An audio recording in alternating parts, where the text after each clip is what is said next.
Gaan dan Sylvie weer nie vandag hier wees nie. Daarmee heel dag, kind. Ik ga misschien zo later weer komen inlopen, later achtermiddag.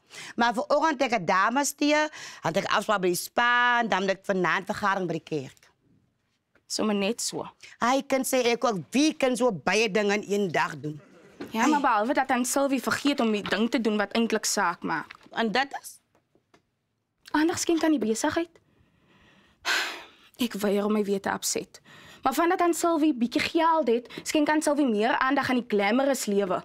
En skielik beteken die besigheid niks meer nie, want die mos 'n servant om dit in die gang te hou. Marina, hoe nie simpel hou nie. En dieselfde sal jy aber die hele tyd nog gewees het. Ek kan heel by my lewe bietjie besigger geraak het. Vir wie probeer aan Sylvie lieg? Ek ken 'n buurvrou wat amper elke liewe dag op my ouma se nerves werk. Wat gedurig iets het om te leen en altyd 'n kinderstorie het om te deel. En dan Sylvie wil hê ek moet glo dat aan Sylvie nog dieselfde is. Die lewe is hopeloos te kort om jouself te bly, Marina. Die mense is nog die hele tyd buite en dis normaal. Dis julle wat jy aan change kan gewoond raak. En Sylvie, daar is 'n groot verskil tussen mense wat oor tyd verander en mense wat verander sodra hulle SMS skryf wat sê money in. En Sylvie het oornag verander en almal kom dit agter. Wie sê wat jou so? Ek het bietjie lank gedink oor die besigheid. Ooh, iets waarvoor ek dankbaar kan wees. En Sylvie dink daarom nog aan die besigheid en aan Sylvie se afwesigheid. Wil jy nou wat te sê het? Ja of nee? Ek het seker maar nie 'n keuse nie. Ek moet maar net 'n werknemer.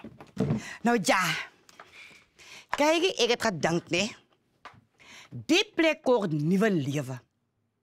'n Lekker make-over binne en buite. Wag. Met watter geld dan, Sylvie?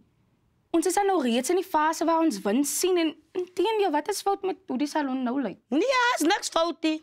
Ek dink dit is tyd vir iets fresh en nieuw. En moenie wel geld waarin, dis 'n probleem nie. Oh, okay. Maar solank ons saam sit en bespreek oor wat die changes gebring gaan word. Of course. En dan gaan die naam van die plek moet verander tot later. Wow. Wat het dan Sylvie nog gesê? O, ek sê die naam van die salon gaan verander. Van Santaville Beauty Salon na Sylvie's Beauty Salon. Sê vir my asseblief, ek het nie aan Sylvie nou reg gehoor nie. Wat het jy probleem daarmee? Natuurlik het ek 'n probleem daarmee. Ek kan nie onthou dat aan Sylvie dit saam met my bespreek het nie. O, en dit is meer short notice, ek het vanoggend wakker geskrik en toe kry ek nou die idee. Okay, so aan Sylvie skrik net wakker met 'n idee en verwag dat ek daarvoor moet spring. Ek het ook vanoggend wakker geskrik met die hoop dat aan Sylvie ten minste 'n volle dag hier gaan wees. Maar weer eens was dit mos nie die geval nie. So ek neem aan nie een van ons skryf vandag wat ons wil hê nie. Gaan hierdie dames oggend tee, ek gaan my oupa se pille gaan haal. Lekker dag verder.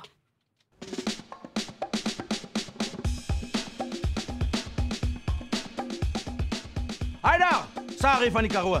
Dankie dat jy hierdie video gekyk het en geniet het.